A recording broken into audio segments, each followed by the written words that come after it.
Hi, welcome to my channel. Today we're going to be talking about how to create a security culture without creating resistance. So how to make security behavior feel normal, practical, and easy to replicate amongst your workforce.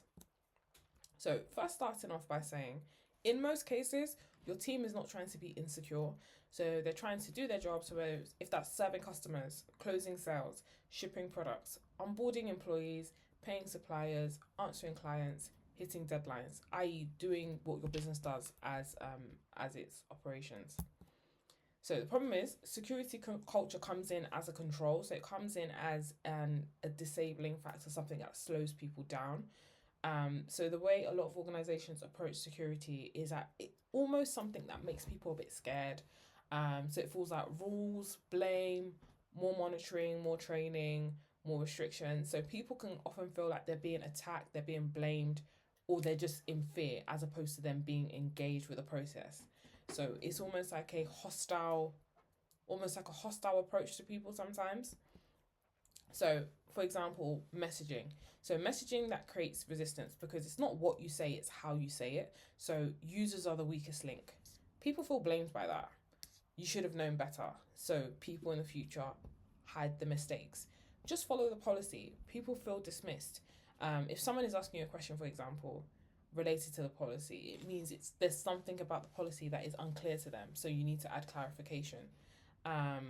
Security says no. So in a lot of environments where you're developing tools, for example, so whether like you're a SaaS-based company or fintech company, it's so common for security to be the people that always arrive and say no and slow them down, and almost in conflict with business objectives. So security gets seen as the blocker and we often get excluded. So we get invited at the last minute rather than having a seat at the table at the beginning, or people hide things more than anything. And then this is mandatory. People comply, but they don't care. So there's that disconnect of I'm doing it because you've said so, or there's a consequence to not doing it, but they're not doing it because they see a benefit in it. Consequence. So resistance shows up quietly. So people delay reporting, whether that's out of fear or they just like have to do it, but let me just do it later. People avoid security conversations. They might be intimidated. People use unofficial tools. So a common example of this is ChatGPT or any AI related tool. Rather than them using official channels or requesting access to tools that they'd rather prefer to use, they just use it unofficially, which is the shadow IT risk. People ask colleagues for shortcuts. So engaging with the official process doesn't feel beneficial. So they find a way to take the path of least resistance. People complete training but don't change behavior. So on that in particular, I feel like the way that generic insurance issue training is given, it makes it easy to pass the question, so to get the pass mark, but people don't necessarily absorb the information as it's often quite either generic or long or boring, or it doesn't feel that applicable to them. So it's easy to just tick, answer the questions, but nothing actually sinks in, which is something I'll come back to. And then people hide mistakes because there's a fear associated with being transparent. And then people see security as not my job as opposed to something we carry together as an organization. So security becomes part of normal work. So a healthy security culture helps people know when to pause, report, verify, ask for help, use the approved routes, etc. And on this, I feel like the way security is communicated in a lot of organizations is mainly through annual security training or whatever your insurance provider says you need to do in order to be compliant and be eligible for insurance, right? But something I've found over time is that the best security training that I've delivered has always been when I appeal to people on a role basis.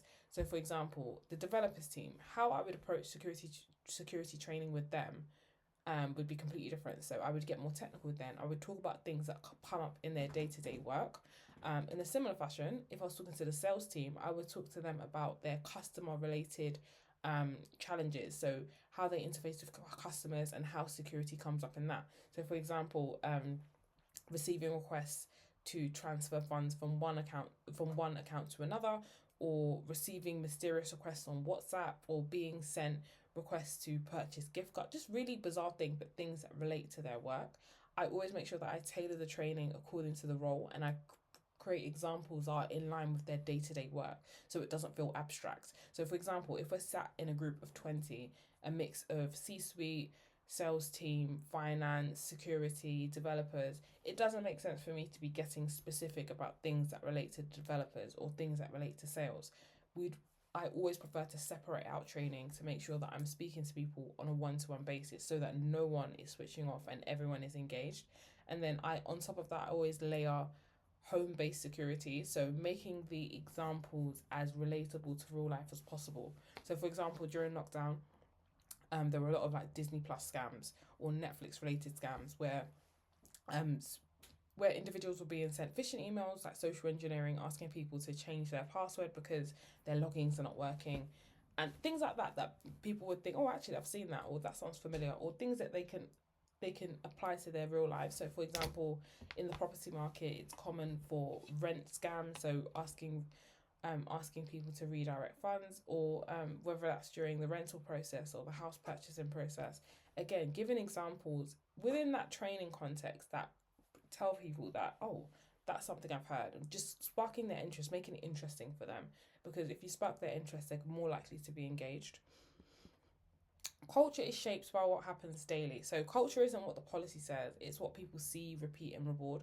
And this is where management come in. So understanding that management are also following the rules that have been set by the security team is a really positive indicator that this is the culture of the organization, always being rooted through the official channels. Again, it's showing that culturally this is what's acceptable. Okay, so the security culture adoption layers. So the first thing is trust. People believing that if they report something, they're not going to be penalized, they're not going to be subject to like ridicule or feeling embarrassed or anything like that. 2, clarity. People know what to do in specific situations. So what is the reporting protocol? Who do we talk to? How do we do it? When do we do it? Etc. Relevance. Security connecting to their actual role. So I have a training product, security awareness, for targeting this specifically. So rather than creating generic training packs, there are resources in there for teaching you how exactly to craft a message specific to roles. So getting very, very specific and stepping away from the generic security training that exists out there. Usability. The secure route is easy enough to follow. If someone is pressed for time, they think there's some sort of incident, etc., and the route you use is difficult, it's hard to find, it's not clear if they've done the wrong thing, again, it's unlikely that people are going to report in a timely manner or report at all. They're probably going to feel like, oh, do you know what, forget it, it's too complicated. And then manager reinforcement. So managers making normal behavior managers reinforcing proper behavior. So making sure that managers are reinforcing the messages that security are creating. So the step one is stop framing people as a problem. I think anytime you see that people are deviating from either not following or deviating from behaviour you've defined as proper, you need to investigate the process to make sure that there's no weakness in the process. So you know the generic messaging around users are the weakest link. Even though that is true, it is better to say people make decisions under pressure, because it's acknowledging the circumstances they're in, and then it's almost putting the onus back on us as security professionals to design a process that works under pressure. So rather than pointing at the user, it's looking at us and saying, have we designed this in a way that is almost foolproof? Is it going to work every time? Is it going to work in an emergency? Is it going to work under good conditions?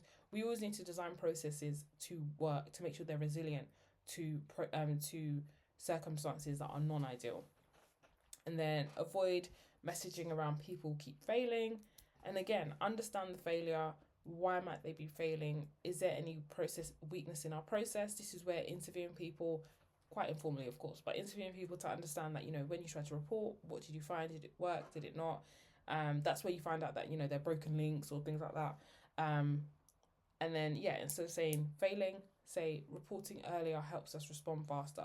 So try to also exaggerate that. It doesn't matter if they report and nothing comes of it. The important process is making sure you report on a consistent basis. And then it also opens up the communication channels, because if there are any issues with your reporting process, this is where you find out. So make security relevant to each team. Messaging that is for everyone will not always land unless there's something relatable about it to everyone. It's never going to land properly. So you need to make sure that you're separating out the message so that it matches their day-to-day work. So for example, sales, protecting client trust and avoiding deal delays. So put yourself in their shoes and think of the fact that, okay, if I was a salesperson, I'm trying to close a deal, what might I be more susceptible to? So think of phishing, think of unusual requests related to like gift cards or transfers or whatever it is. Think of the things that make it more likely that someone is to make a mistake, or someone is to slip through the corners, through the cracks rather. Because with social engineering, as using that as an example, we know that social engineering works when people lean on people's emotions. So knowing the different emotional triggers that someone might have, like a salesperson, it could be urgency, it could be sales targets, there could be a number of things. So just try to understand that. And then for finance, verify payment changes before money moves. In the same way, if it's the end of the day, or if it's an urgent request that says that services are going to be cut off because they haven't paid in time or whatever it is, think of the specific things that could cause them to almost behave unusually. Not because they're terrible, but because they're human. So what sort of pressure could a external party put on them in terms of social engineering or phishing or whatever it is that would work because of their role? So that's how you need to almost create an avatar for each individual, so for each area of the business. In a similar way, let's say your company is going through like a merger and acquisition, and your C-suite are under a lot of pressure to complete, I don't know, like a due diligence or whatever it is, or just anything like that. Think of the sort of things that they would be unusually susceptible to due to the period of time or the position they're in, anything that makes them vulnerable. That's how you need to look at when you're crafting security messages or security training. Again, this is covered in the training module that I'll link at the end, but it's just a way of making sure you're getting into their mind, or putting yourself in their shoes and understanding how best to talk to them. HR, protecting employee data and managing joiners and leavers. So again, talk about the specific risk factors that are related to a role. So joiners and leavers. Movers are a bit different, but I'm going to focus on joiners and leavers. So people that are joining the organization, making sure that they're assigned the right level of access, and then leavers, making sure they're offboarded correctly to make sure that they don't retain access when they don't need it anymore. Operations, so keeping supplier, process, and access risk under control. Again, this is where I think this is the most important part, making sure that people have a reason to almost sit up in training and understand why it's important to carry out the action you're mentioning. You should be able to have a training session for each type of business area. So let's say sales, finance, HR, security themselves, C-suite. It should be so personalized and so bespoke for each group that they take something away that they can apply to their role straight away.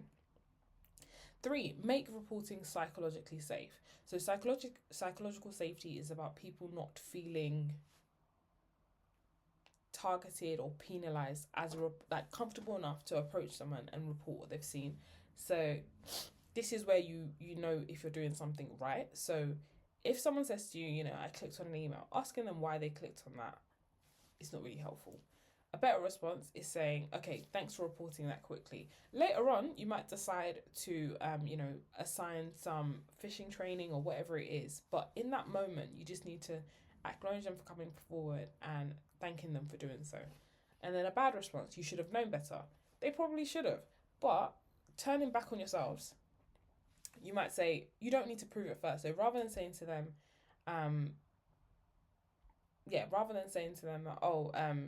this is not a valid risk or a valid incident or not, just be glad that they've brought it to you, rather than delaying in between and trying to determine if it's a real issue or not. If people expect to be blamed, they're either going to delay or they're going to hide it. So it's best to be open and encouraging. You can always deal with a cultural element later on or address training later on. And then reduce security friction. So people resist security when the secure route is harder than the shortcut. So if it's too slow, people are going to create workarounds. If it's too hidden, people are going to be, talking around, asking people informally, as opposed to having a clear system of reporting, for example. If it's too technical, like let's say you have to fill in an incident form, but it's way too technical for the average person in the company, they're going to guess or avoid it or just give up altogether. If it's too punitive, people are going to avoid reporting. So this is probably most applicable in your post-incident discussion. So let's say someone comes forward and reports something that they did, and there's a teachable moment. Rather than calling them out specifically, make it so you do communicate it, but you don't make it so people know who did it, as an example, unless they want to be forthcoming about that. But make sure the lesson is proliferated, but the person that did it is not necessarily put on a pedestal to be laughed at or feeling a bit exposed. Use managers as cultural carriers. So managers act as conduits between the workforce and the security team. So anything that you send towards management, they should be spreading it further. They should be enhancing the messages. We should all be singing off the same hymn sheet. They should be modeling good behavior, so using approved routes, reinforcing the messaging we send out from the security team, and then supporting people. So calling out people that have, positively, that have followed the processes and reported things early, and then challenging people. So it's also, let's say someone is unsure whether they should report something or they need to challenge something they've seen. Let's say they've received a request from leadership that seems a bit like they're not sure, like they've been asked to buy some gift cards or something that seems a bit they're not sure about. They should be able to go to their manager. The manager should be able to affirm them and say, yep, go for it, or not so much, or even if they take it over from there. But managers are very, very important for reinforcing what we have decided in the security team in terms of policy. And then reward the behaviour you want repeated. So in the same way that, in some organisation they're like appreciation cards or things like that you can send virtually. In the same way, if someone reports things, encourage them, whether it's raising awareness with their manager, just make it very known that the good behaviour has been well received and in security we're happy. So, for example, early reporting, verifying unusual requests, using approved access routes, raising risks before incidents happen. That's really, really important. So any good behaviour, make sure you're spotlighting that to encourage people. And then make leadership follow the same rules. So avoid anything where leadership are deviating from what we've said is acceptable. And just as a caveat, it's acceptable to have a expedited process, but to bypass a process altogether is generally not a good idea, because it just doesn't set the right example for the rest of the organisation. So avoid bypassing approvals, requesting casual exceptions, model using the same reporting route. So everyone should be using the same reporting route. So even if it's expedited, it should still be the same.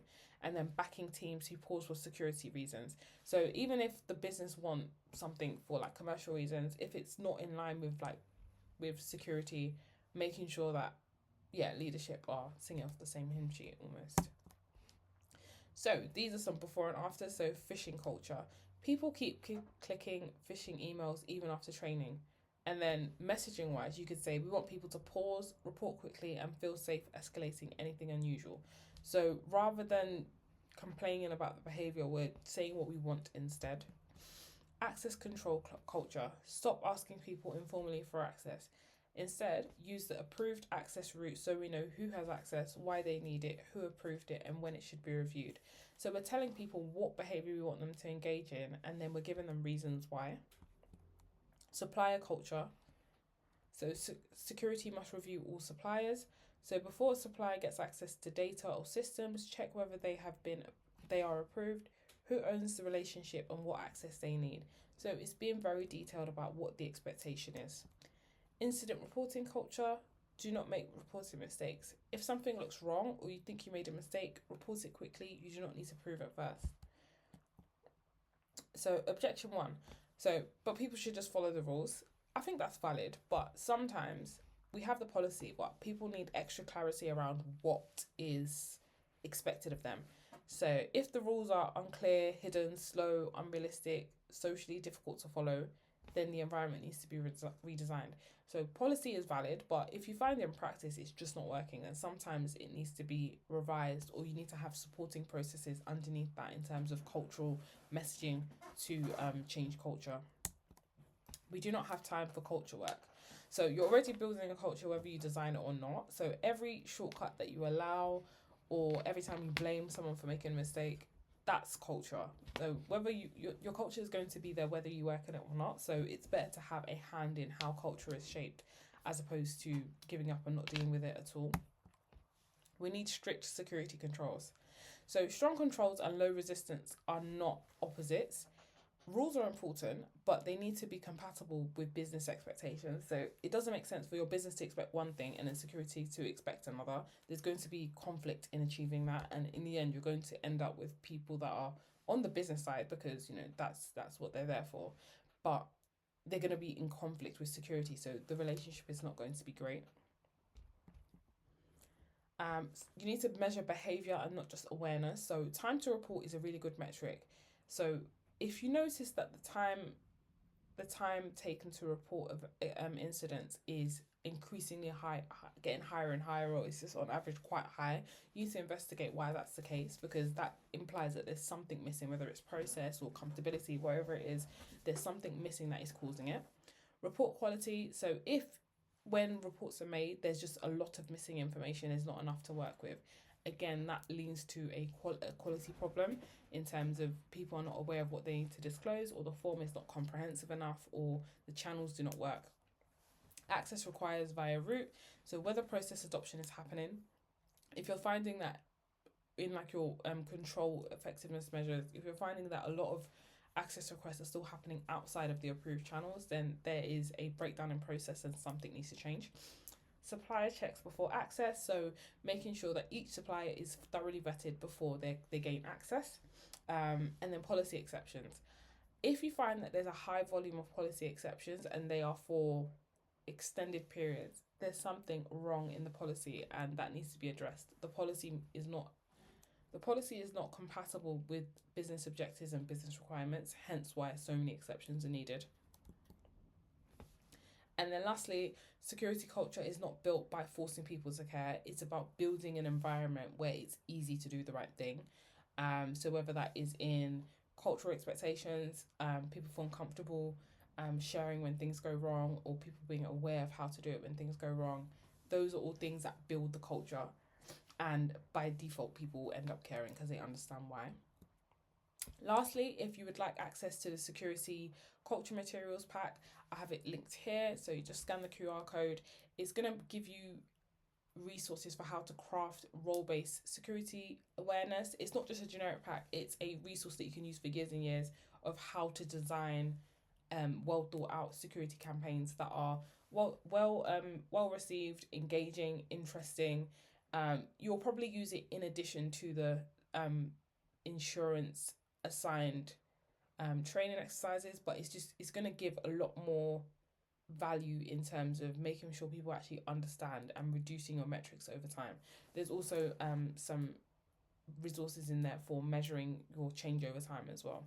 But yeah, if you have any questions, feel free to send me an email or drop them in the comment section. But thank you for watching.